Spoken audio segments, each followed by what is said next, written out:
On PC and mobiles, I will show you in a few moments how to join Larian Studio's Discord server. It's the same method on both PC and mobiles. For this, we will open a browser on your PC or mobile. Can be whichever. In my case, I will use Microsoft Edge. Now click on URL bar and type this URL to be able to join this Discord server.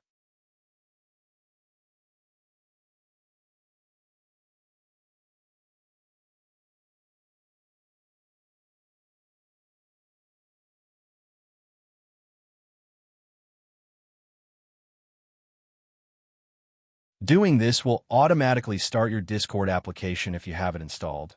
Then click Join, and you'll have access to the Discord server.